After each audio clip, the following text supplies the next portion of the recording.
Hello, can everybody hear me clearly at the back? Thank you all so much for coming. Tonight's event is a very special panel which has been curated to coincide with the author Ivan Lindsay, who's on my left, new major book on the masterpieces of Soviet painting and sculpture. And in fact, the book launch is tonight, so this is a very special event to celebrate the theme, looking at 1917, 100 years on, reflections on art in the Soviet Union then and now. We've got a very exciting lineup of speakers who I'll just quickly introduce. To my left we have Ivan Lindsay, who is an art dealer and writer specialising in 20th century Russian painting and sculpture, with a particular interest in art created during the Soviet period. He started Lindsay Fine Art Russia in 2004, and in 2014 he wrote The History of Loot and Stolen Art. He's just finished this new major book on Soviet masterpieces, co-written with Rena, Lavery, and published by the Unicorn Press.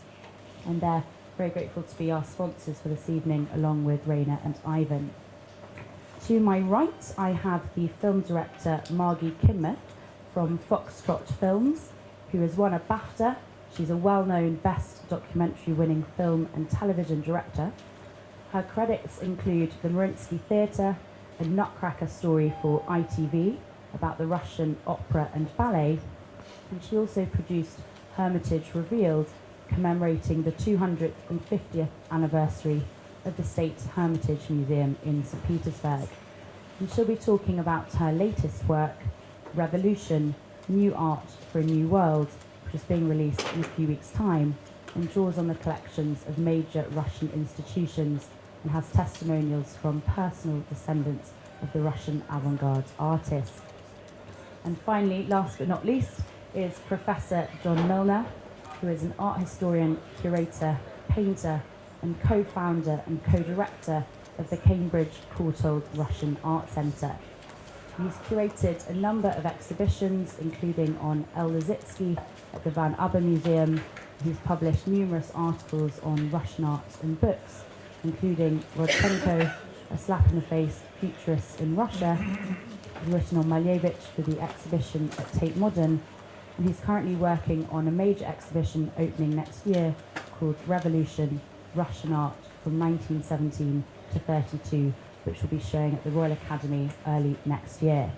So I think we can all agree we've got a fantastic lineup. And for those of you who don't know me, I am Theodora, the editor of Russian Art and Culture. In fact, this is my last event, so it's a wonderful pleasure to see so many people here. As in fact, tonight we'll be announcing a new editor and in fact a new owner of the business. So thank you for coming. I thought I'd start off by introducing Ivan Lindsay, if you could talk on our theme for about 6 to 8 minutes. And after the panel have spoken, we'll then have a public question and answer, which I hope you'll all take part in. Thank you, Ivan.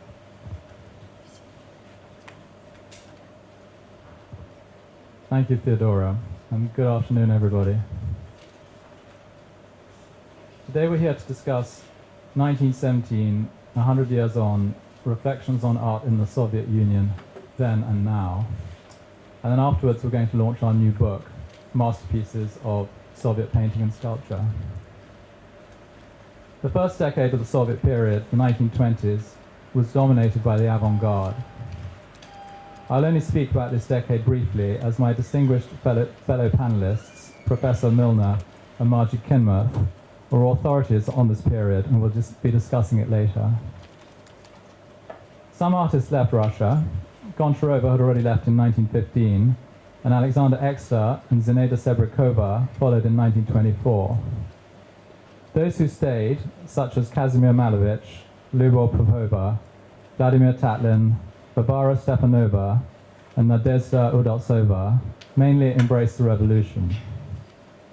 They largely abandoned easel painting in favor of making designs for theatre, books, porcelain, posters, and textiles. In the early 1930s, the Soviet elite decided that neither they nor the Soviet people understood the avant-garde, and that their work was too abstract to convey communist ideals to the people.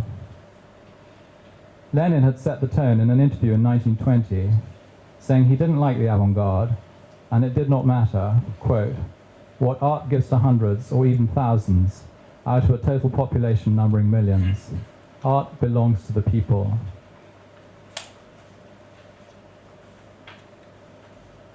The Soviets wanted to control every element of Soviet life, including art. And after 1932, through various decrees, they instructed that art should be socialist in content and nationalist in form. Scenes of everyday life were to be portrayed in a way both understandable to the masses and supportive to the aims of the state. Those avant-garde artists who stayed, such as Malevich, converted to the new style or faced a potential visit to the Gulag or worse. The 1930s also saw the emergence of the first Soviet artists, such as Alexander Deinica, Yuri Pimenov, and Alexander Samakhavalov. These artists established the Soviet practice of creating monumental art, serving communist propaganda, and private works in their own studios that did not conform to the template. In addition, when working for the state, all three interpreted the instructions in their own original way. Deinica went monumental, overfilling his canvases with larger-than-life figures. Pimenov adopted unusual perspectives, such as in his most famous work, The New Moscow of 1937, where the viewer sits in the back seat of a convertible being driven by a woman through Moscow. Samakhavalov gives his powerful and linear depictions of women athletes and metro builders an unusual intensity. Although the state dictated method and subject matter, the best artists were still able to create masterpieces. Except for the 1930s, during Stalin's purges, when no one was safe, artists generally fared relatively well in the Soviet Union and were given a studio and a small salary for the production of Soviet works.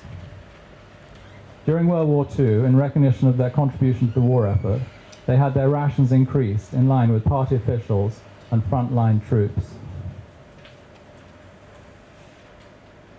The 1930s saw the emergence of the first generation of Soviet sculptors, including Matvei Manizha, Vera Mukhina, Boris Korolev, Sergei Konyenkov, Alexander Matveyev, and Ivan Shada. They created official Soviet works such as monumental outdoor Soviet sculptures, orphan statues of Soviet officials, as well as smaller private studies in plaster, wood, and metal.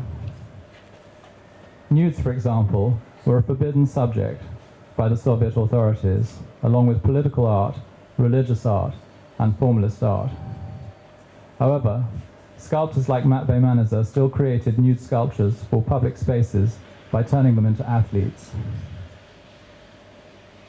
The 1940s saw the emergence of a more neoclassical and polished style, practiced by artists such as Alexander Lakhtyanov and Fyodor Reshetnikov. The slightly naive genre paintings of this period were welcomed by the state officials and the general public. The 1950s, with a partial relaxation of the template after Stalin's death in 1953, produced what is sometimes known as the second generation of Russian Impressionism, with artists such as Vladimir Gavrilov and Arkady Plastov. In the 1960s, a group of artists, including Geli Korzev, Taya Salahov, Peter Osovsky, Pavel Nikonov, and Nikolai Andronov, broke away from socialist realism to form the Severe-style movement. They created a body of work diametrically opposed to socialist realism, that they felt better reflected a grim post-World War II Russia that had been shattered with 25 million dead and 25 million homeless. For this brave stance, they all suffered from the Soviet authorities to a greater or lesser extent. The 1960s decade saw the emergence of a talented second generation of Soviet sculptors, such as Katerina Belashova and Oleg Komov. It is a Western myth that dates back to the time of the Cold War that creativity in Russia ceased with the demise of the avant-garde. And I hope that talks such as this, the forthcoming exhibitions at the Royal Academy and the Tate Modern, and our new book, about which I'll talk later, will all help towards rehabilitating Soviet period art in the eyes of the West. Fantastic. Thank you very much, Ivan. And I'd like to turn now to Margy Kinmonth. Well, I've been inspired by Russia before. I'll start again. This is my fourth film that I've made about Russian art and culture, and I've been inspired before, but I have to say this film has been the most inspiring.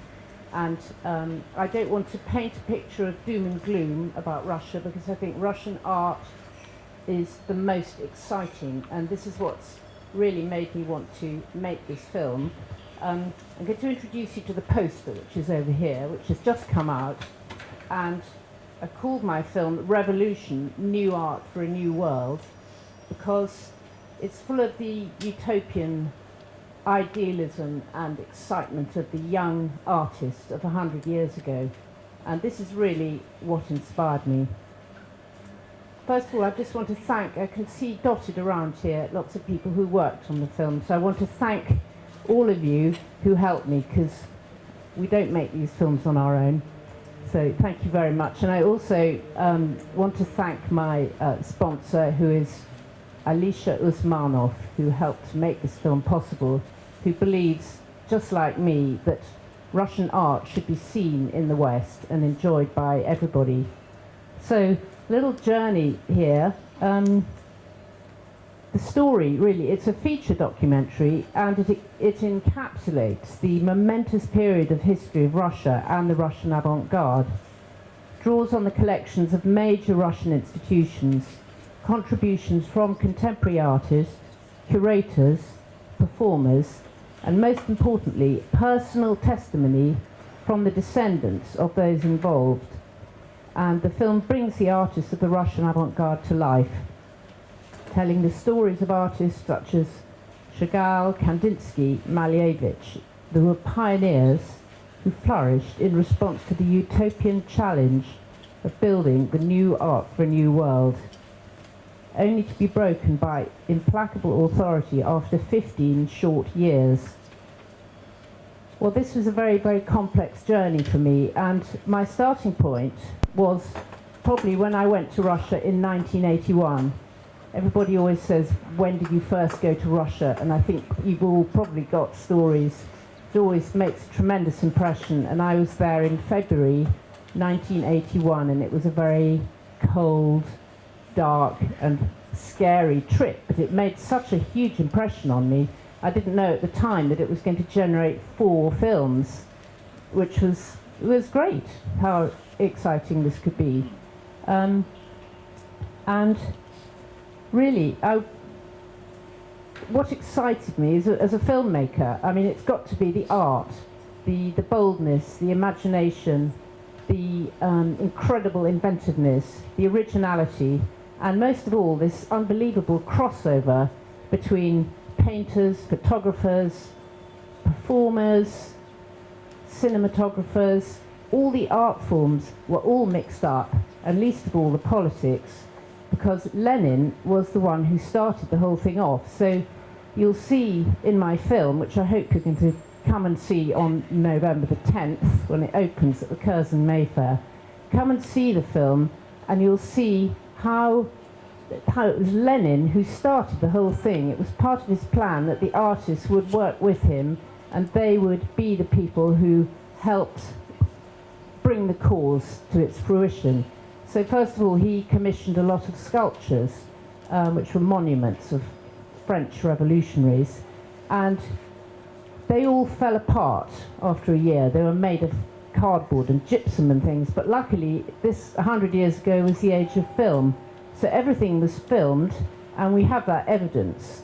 I spent a lot of time during the film with Krasnogorsk and a wonderful film researcher pulling out absolutely original footage which nobody's seen before from the Moscow archive. I'm very excited about that. So that's just one element of what's turned this journey about art into a film. The other thing was the well, really for me, going there, the opportunity to go behind the scenes and take my cameras right back into the museum stores and discover rack after rack of most astonishing paintings, prints, drawings, I mean literally thousands. And I worked with the State Russian Museum, the Tretyakov, both of whom allowed me to film everything. And I suppose I was a bit surprised to find so much was in store and not on the gallery walls. And that's when I discovered the darker journey, really, of how terrifying that period was and how much of what happened has been sort of put away in, you know, just stored in history. So this was exciting for me as a filmmaker to make that journey into the stores and allow some of the paintings by lesser known artists to make their way all over the world, because a good thing about the films I make, which go into the cinema, they do go all over the world, and so these paintings that don't travel, like the Chagall that is in St. Petersburg, is not allowed to leave Russia. So it's in my film. So there's a very nice thing you can do, which is to allow these great works of art, which are equivalent to the Mona Lisa, to be part of the journey and part of the storytelling, and to be a testimony of survival of the great artists. And the way I wanted to bring them to life was to talk to their descendants.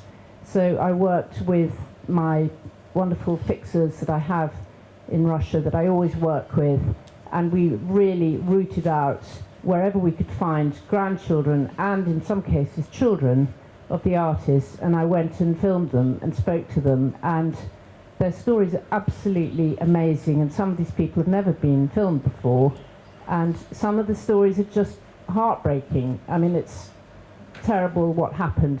People like Gustav Klutzis, who was shot in 1938, and really nobody knew about it until the 90s.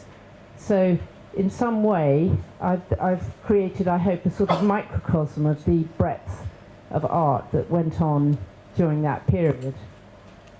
And so really, I suppose in conclusion, although I hope you're going to ask some questions, I just wanted to bring the lives of the artists to the fore through these personal testimonies and demonstrate how their art has survived and outlived the political turmoil and really gone on to inspire so many generations of artists today. And so my film is a celebration. Thank you. This is working. That's good. It's an obsession, Russian culture. If you dip your finger into it, you'll eat all of it. It's very difficult to get out again. Now, I often recommend to my students they don't do it. But it is so full of things and so fascinating and contradictory and dynamic and dreadful and wonderful that once you're in there, it's really quite an experience.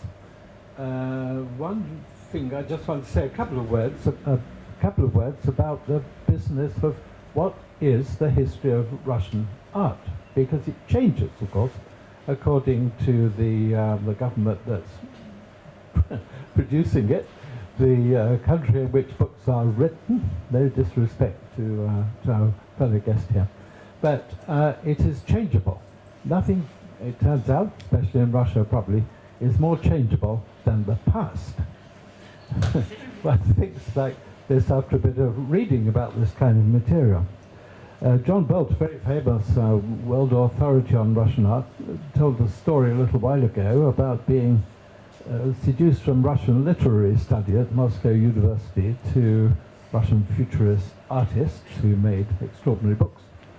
And from there being more and more preoccupied with the painters and artists more than the literary side, partly because they were very little known, many of them, in the early 1960s when he was living in quite frightening conditions, quite chilly conditions in Moscow. He received an invitation one day, and he never found out where it came from, to visit the Tretyakov Gallery storeroom. And he thought, this is amazing. And he described going through a door in the Tretyakov Gallery, and there was a whole other museum. You know, it's as if the avant-garde was still in storage in many ways, but it's as if there was a mirror museum just one door away. And he never found out why they invited him in, but it was one of the many tiny steps that opened up these storerooms and changed the history of Russian art for Russians as well as for Westerners. So it's all part of the excitement. Now, I had a student who now runs Grad Gallery in not far from here, a Gallery of Russian Art and Design, who stood up one day in one of my MA classes and said, "Jean, your history of Russian art is different from mine." I said, "Yes, I know, it's good, isn't it? It's really the only thing to say." But it meant that we began a very exciting dialogue that still goes on, really. So whenever you touch this subject, you get contradictory works, but you get different views. And I thought we should just have 1 minute or two to look at this. Recently, I went to a Victory Day celebratory party in Rostotrudnichester, just up the road from here. It was amazing. And, you know, there were veterans with their medals, including women soldiers of great importance and so on. Very stirring songs. So when I got home, I thought I'd better look up Victory Day on Google or something. And there, more or less simultaneous with where I had been, in Moscow, there were tanks, there were rockets, and most important of all, the hammer and sickle was everywhere. Now this is this year we're talking about, and I thought, why is that? You know, it's what they say about Putin true. Can it be? But obviously Putin isn't a communist. He's involved with money and finance and all kinds of things that are different. But of course it then dawned on me that the old Soviet paraphernalia came out because it was a Soviet Victory Day, not just a Russian one. But it's going strong on some level. So you have a world of rethinking the history, of surprising eruptions of the past into the present, and so on. How you study this is a very interesting issue, really. I tend to think a useful phrase is whichever period you're looking at, this is a phrase I just find useful, they're all breathing the same air. And what I mean by that is the artists, the critics, you know, the curators, the ideologists, the gallery people are all working under the same system. So that in a strange way, the art historian or the painter become contemporaries in this setup. And the people writing the history and the people painting the pictures are all caught up either in the you know, art under Lenin phase or in the Stalinist phase afterwards. But in fact, this is one important way, I think, to understand this subject. Before the Great War, Russia, if we think particularly of Moscow and St. Petersburg, Petrograd, was thriving financially. If you look at old photographs of the main streets, they're absolutely crowded with shop signs, with elegant people walking up and down, getting on with all kinds of commerce. Big railways, great collectors. You know, this big show about Shchukin as a collector in Paris at the moment. Weren't much promoted as collectors after the revolution because they were businessmen, they were commerce. But my goodness, now that we have a lot of commercial Russian business people around, they're very interested to see this slice of the past looked at in a different way. So that was an international period in a big way, and Russians were international intellectual people, if we're talking about literary, musical, artistic groups. And there was a gallery system. There were remarkable female gallerists, much as you'd recognize today, really, putting on exhibitions even in World War I, in the midst of war. There were great exhibitions involving Tatlin and Malevich and so on. But the war, I think, gave them a public voice of a different kind. You know, instead of sitting lonely and soulful in their individual private studios, they were pretty well obliged to address what was happening to the country in the war years. The Soviets more or less erased the disasters of World War I. There were no war memorials. The Soviets did not feel responsible, or the Russians after the revolution did not feel responsible for the Tsar's mistakes. They were ruthless in ignoring it. And it's only in more recent years that good Russian histories of the World War I period have been rewritten, have been brought out again. I don't talk too much about this, and I'll be quick. I'd like to just compare two phases, and we've had them referred to already this evening. Art under Lenin, art under Stalin. Now, Lenin wasn't much bothered about the visual arts on a technical day-to-day basis. He didn't like a lot of what he saw and thought it was a waste of money. But he did indeed launch these new monuments to heroes. Some of the heroes were quite violent people. One of them was Sofia Perovskaya, who blew the legs off Tsar Alexander II in the bomb attack. There they were, Taklin, Lunacharsky, all these people were putting up a great monument to her. They were in favor of her. So this makes very clear, I think, just in passing, that the air they were breathing was a politicized air. And it was also, also public. The dominant theme was that art should be collective in production, and it should be political in Bolshevik way, and it should be collective, it should be public in its manifestations. So street art and so on, and the emergence of film afterwards became a very different air in which to breathe, but everyone was involved in the same mass of spontaneous enthusiasm, shall we say. And it's true what we heard from Theo a few minutes ago, that, and from our other guests, that the avant-garde rushed to support the Bolsheviks in 1917. Why did they do it?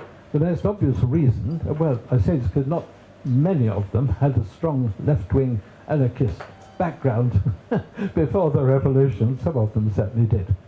And one answer is that the money collapsed. This was not an international currency. It was gone. Trade was, in many ways, completely undermined. It was undermined by the determination to have collective ownership.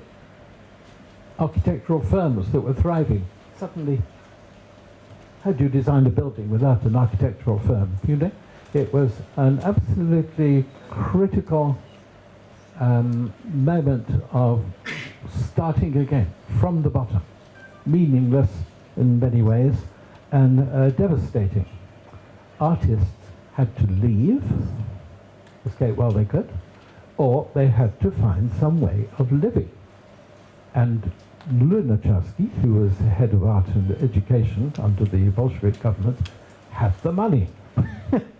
They were quick, and they were in there with top jobs almost at once in 1917, 1918. Enormously important jobs. Reorganizing culture. Hermitage became a people's palace. You know, it was very radical. Paintings hanging on the outsides of buildings, street parades, street theatre, all kinds of extraordinary things that were collective in production and were political and were public. So this is a very extraordinary circumstance in which there were no patrons, there was no one to buy paintings apart from the government, there were no commercial galleries. In fact, in the exhibitions world, they became State Exhibition number 1, which was Rosanova, curious enough, State Exhibition number 2, State Exhibition number 3, and they were run, some of them, by the avant-garde, but they were not commercial. So who were they working for? What did they hope to get out of it? It had to be political. Now that is very interesting because, to me, because many exhibitions of Russian avant-garde barely mention this political air they were breathing.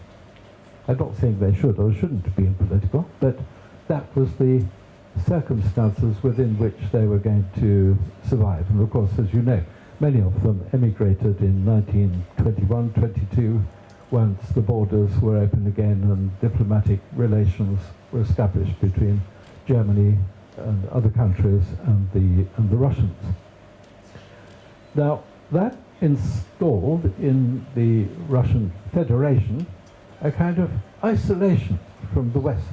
The money was not exchangeable. Very big issue, this really. A lot of study needs to go into how it worked at all. But they did move very substantially into Berlin, became in many ways a Russian Bolshevik culture center. And they did a lot of this by exchange of products and by using German film machinery to make Russian films and publishing and so on. But a lot of those artists had missions.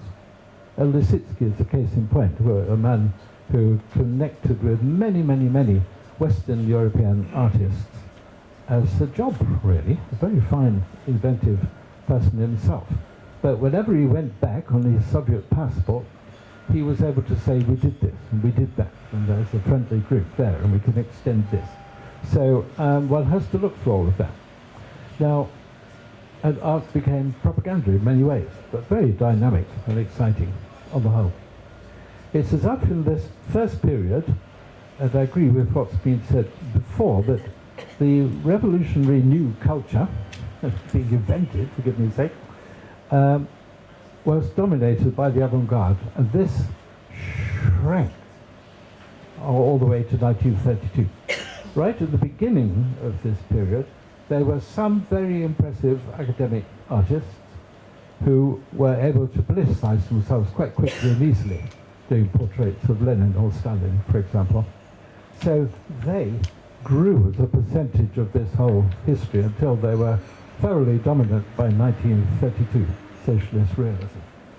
It meant that in between there was always a give and take. It wasn't quite simply one thing then the other. I'd just like to conclude with two final points. There was a great exhibition, which is one inspiration for the Royal Academy's show coming up in February next year. In 1932, at the Russian Museum, it was colossal. It had over 2,000 works in it. I suppose a big show at the Royal Academy is probably 300 works, something like that. This had 2,000 works, and it included a lot of variety of things, and it was rather like pick and mix at Woolworth's counter as it used to be. You could choose what to go for and what not to go for. So it was an enormous retrospective of 15 years' work. And it brought us from 1917 to 1932. What was good about that, and we can show very clearly in the exhibition, there was terrific diversity, wonderful diversity of things.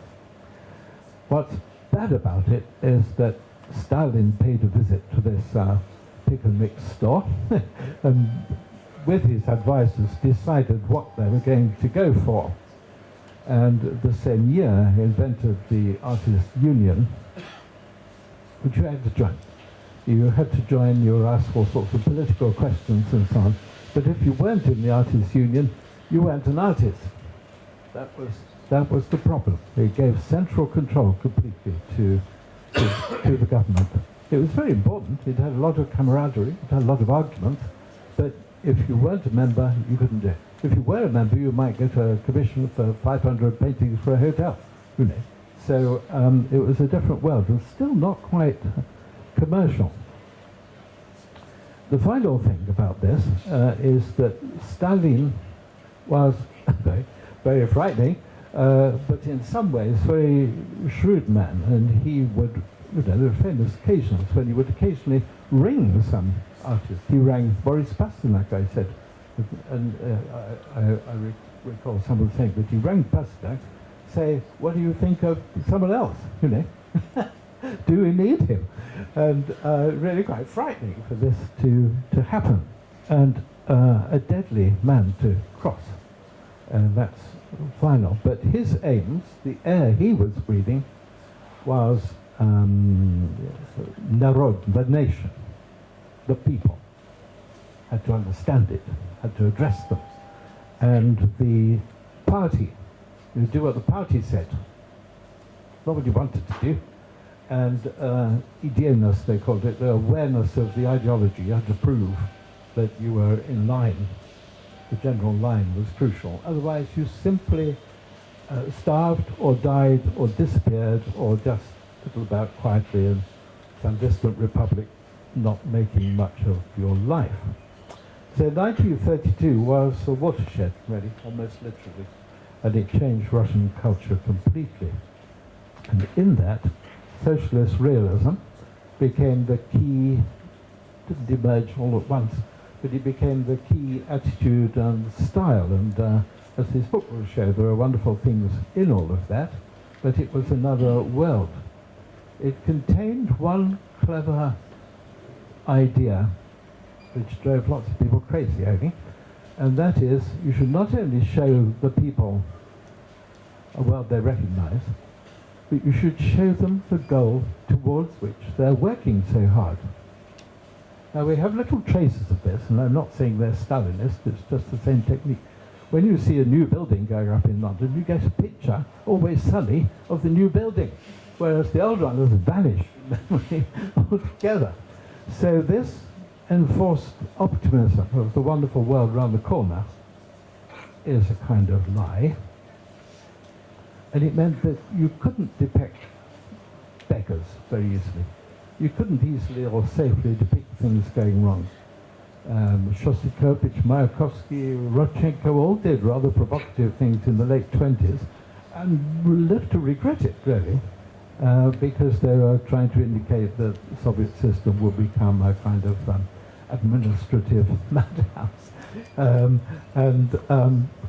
It wasn't good for them to do that. A lot of people died. They died from cold in the far north. They were shot. And there's one great source of this. If you want to see these, get it in your head.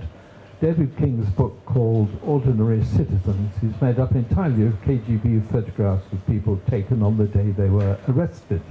And then alongside it is the charge. Some of them, I mean, wickedly absurd, plotting to divert the Volga. You prove you weren't, it's very difficult. So it was a terrible thing that emerged, and it very often produced a smiling face. And there were wonderful things in it. So we are looking at something which is very much folded back upon itself. And in the post-Stalin days, revision of the histories, the history of events, the history of art, all of this began to change and be rewritten. And at the end of the communist movement, oh boy, it was a field day for art historians and critical historians, because it all had to be written all over again. Fortunately, the Soviet Union was maniacal about preserving documents. Didn't care so much about preserving people sometimes. And they're all still there. I mean, it's wonderful to gain access to things. Likewise in the museum stores. So I'm going to finish there. There's a lot to know about the impact of Soviet life on younger painters, younger artists. Ilya Kabakov, for example, was of the generation who grew up with last days of communism and then became very famous Western artist. And he was brilliantly ironic about a lot of all this. One of his favorite phrases was, "Our glorious future is behind us." And I think now we've reached the not post-communist stage. We've reached perhaps the stage, if the world survives the next few years, we've reached the stage where Russian artists aren't even post-Soviet, they're just contemporary Russian artists. Sorry. Thank you very much, John. And actually, one thing that immediately struck me listening to all of you is that some of these artists, like, say, Kandinsky or Chagall, I think are very well known in the West. But some of the artists that you mentioned, I probably don't have that well-known household name. If you stopped someone in the street on Piccadilly Circus, they probably couldn't name you an artist from Russian Impressionism or the Severe style.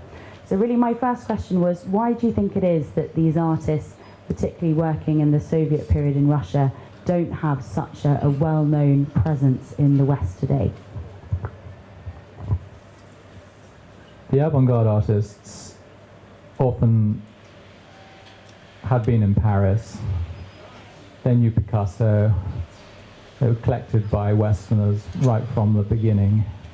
Whereas the Soviet artists, it was a closed shop. And until the end of the Soviet Union, they were very little known in the West. And I think it's really just a question of exposure. John, did you want to come in? The famous Iron Curtain's been there for a very, very long time. It's almost ineradicable. It may not be iron anymore, but it was terribly difficult for many artists to travel to the West in the Soviet times. They would have to go accompanied. They nearly always had to leave their family behind. And in the 20s, there was certain openness. But even there, if you look at what architects were doing, there were very adventurous architectural projects in the Soviet Union, which attracted Western architects because they were colossal and they were a chance to make a very big profit, I think, if you could figure it out. But it was not possible, really, for adventurous Russian architects to be international in the same way. You know, they do not appear at many architectural fairs. They, unless they're emigres like Kandinsky or visitors like Vysitsky, they didn't appear at the Bauhaus and so on. It was impossible to behave like a firm. The Soviets invented architectural competitions as a way of getting architects to compete, sensibly enough, when they discovered the government couldn't make all the buildings, somebody would have to. But it did mean there was a big, profound wall there, whether it was iron or whether it was invisible. So travel was part of that. Say something. I was sort of struck by that in the present day because I meant to say earlier, a lot of the people that I interviewed who were descendants of artists are still working artists today. So, I mean, one of the things in the film is that people are speaking, but they're also painting at the same time. And some of them are really fantastic. And, you know, I just wish they could come over here. But it's very hard for them to travel, getting visas, getting a gallery over here, you know, it's kind of more of an exception more than anything else. So I always feel every time I go to Russia that I'm going to, you know, it's almost a sort of another world, really. And it's happening now. In fact, that leads on very well to my next question, which was that you've all kind of mentioned the role that politics played in art in the Soviet Union. And I was struck by the difference between the avant-garde artists and then socialist realism, which you touched on, Ivan, coming in as a new style. So what was it like to be an artist after the revolution? How did it change in terms of restrictions in subject matter or style? If you could just expand a bit on what happened after 1932. Well, those artists who played the game and conformed and were successful within the Soviet template actually led reasonably decent lives in the Soviet Union. They got given a studio, they had a small salary, and they had the same status as cosmonauts, mathematicians. For example, during World War II, when they were helping the war effort, they got slightly better rations in line with Soviet officials and frontline troops. So I think, apart from the terror in the 30s, where everybody was vulnerable, I think relatively life wasn't too bad for Soviet artists. And John, you might like to talk a bit more about your exhibition, because I know your co-curator, Natalia Murray, obviously wrote a wonderful book on Nikolai Punin, one of the great critics of the Russian avant-garde.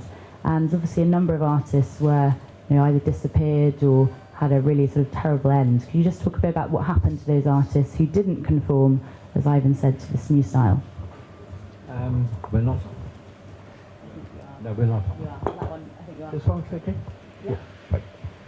Artists who didn't conform, everybody conformed pretty well. They, what I call accommodation.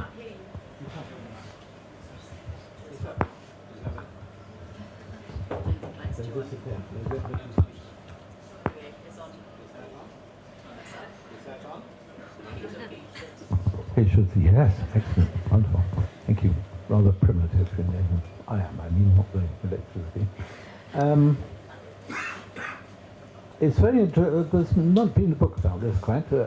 What avant-garde artists did in the 30s is quite interesting. Kathleen famously designed a glider for the workers to get to work in. Did a great deal of theatre design, worked in the Housecroft, and very memorable and beautiful things, but they were commissioned, and it was rather a job within the theatre rather than being a leader of Soviet culture. Lisitsky, for example, did wonderful exhibitions and book designs and periodicals in which increasingly the message was pretty straightforward from the government: sell more fur in the West, for example, hygiene exhibitions, things like this. But the design of them, that underpinned all of this, was still Lisitsky. It was dynamic, but whether he could get away with painting or something anymore is a big issue, really. Malevich is an interesting case. I'll just mention in passing. Many of them emigrated, of course, became important elsewhere, like Gabbo in England. In the case of Malevich, he'd been arrested and knocked about pretty vigorously in the early 30s and late 20s. He was a man being watched and under suspicion, because he'd been to Germany and he'd left 67 paintings there. So he was anxious, but he was offered various rather glamorous opportunities, and one of them was to hang his own room in this exhibition in 1932. The paintings include sportsmen, paintings of agricultural people, new types of people wearing sports clothes that we wouldn't notice anymore, really.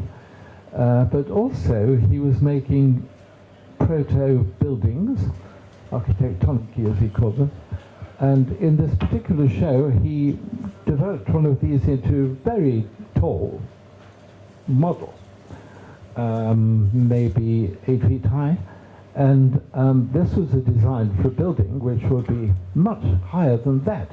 It was really pretty close to being an entry for the Palace of the Soviets competition, which was also in 1932. Little figure on the top waving to the world or the universe, whatever, and it was called Monument to the Land of the Soviets. Now, he'd been a very stubborn man for many years. You know, he wouldn't give an inch on his importance or the importance of his geometric painting. But suddenly in 32, there he was thinking, maybe I better be useful.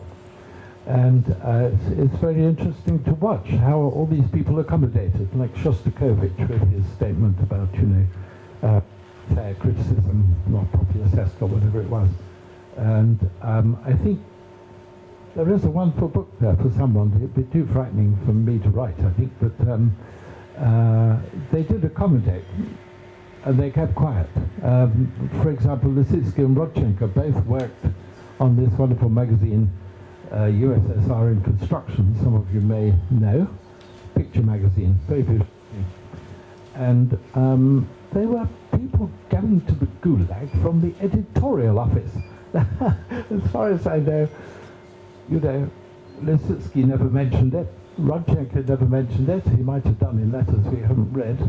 He did say on one occasion, a lot of my friends seem to be missing. But you couldn't argue very well. So they kept their head down and did what they could. I mean, I've got quite a big part of my film is about exactly what happened to the artist when socialist realism became the norm. And I followed the story of Rodchenko in quite a lot of detail, and a number of them did survive specifically by making propaganda. So Rodchenko's work, which is wonderful angular black and white photography, he was put to work by Stalin photographing the White Sea Canal project, which was the showcase gulag, and Rodchenko's photographs were then used in this magazine you mentioned and became very, very famous for that. So he survived, and his grandson, Alexander Lavrentiev, who is in my film, does talk about it. I mean, I wasn't sure how comfortable the family would be, but that's absolutely fine. It's very much part of the trajectory, and this artist did survive and was one of the most extraordinary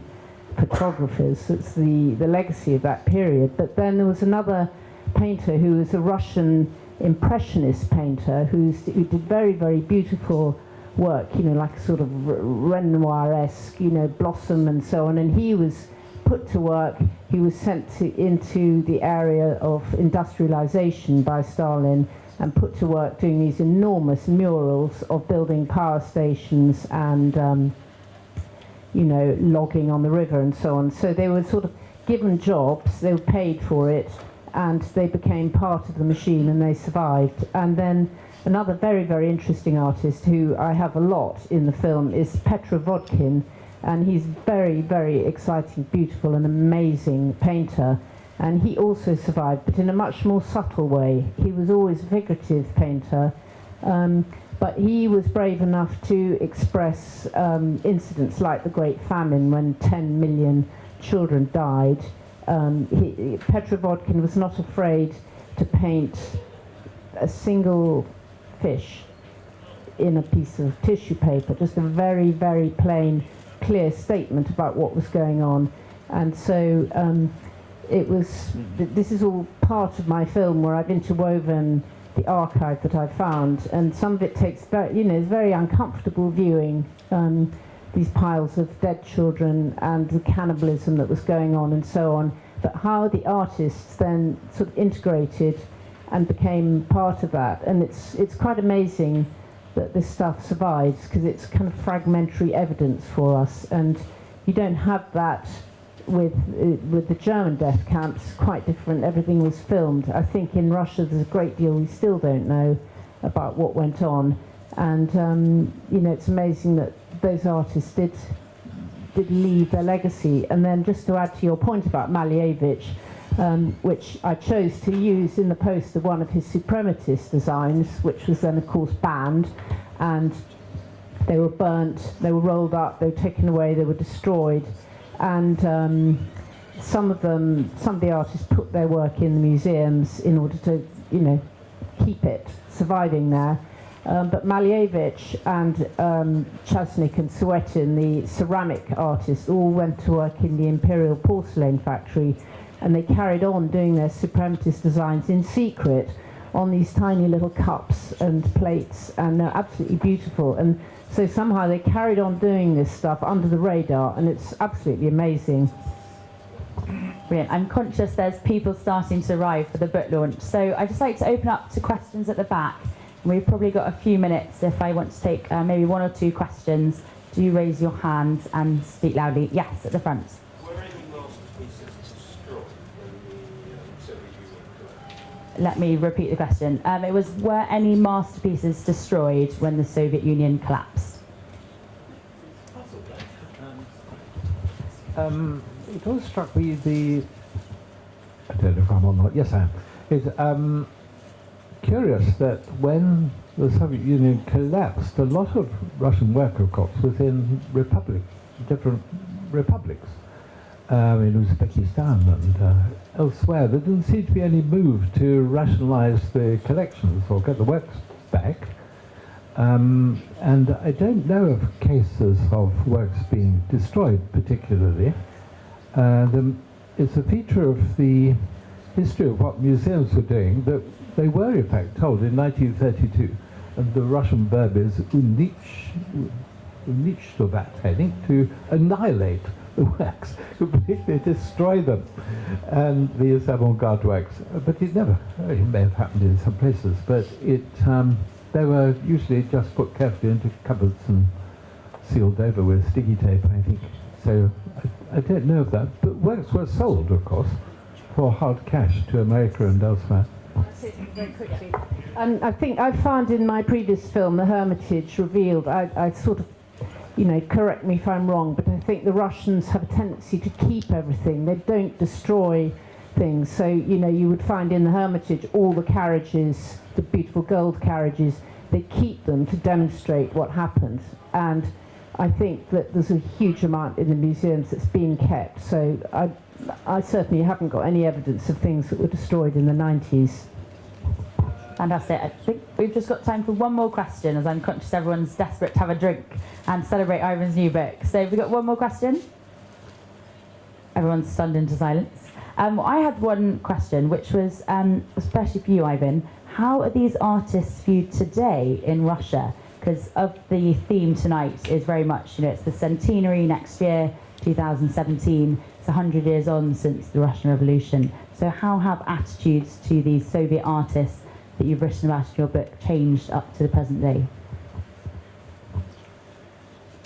The Russian museum curators have a high opinion of the Soviet artists.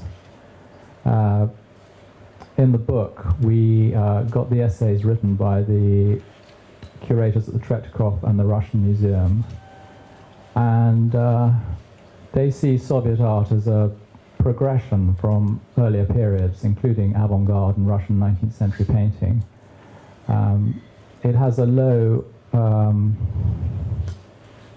many people in the West have a low opinion of it, but that's not the case in Russia, and certainly not the case amongst the Soviet, the Russian museum curators. I would say they've got a very high opinion of Soviet art. Fantastic.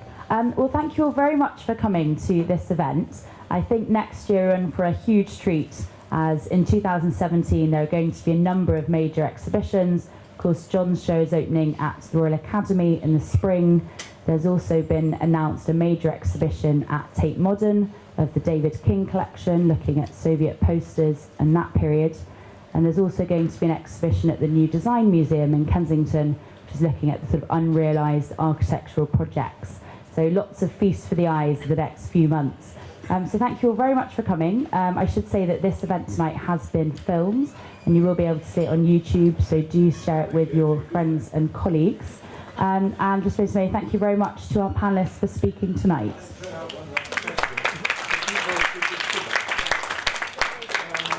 Do you think Russia will celebrate the centenary of the revolution? Do you think Russia will celebrate the centenary of the revolution? We've spoken to curators, obviously, for several years now, but they don't quite know the answer. They've been very generous with a lot of their best works. I don't know if that helps us tonight. Lots of food for thought for tonight. But thank you all very much for coming, and thank you again to our panellists.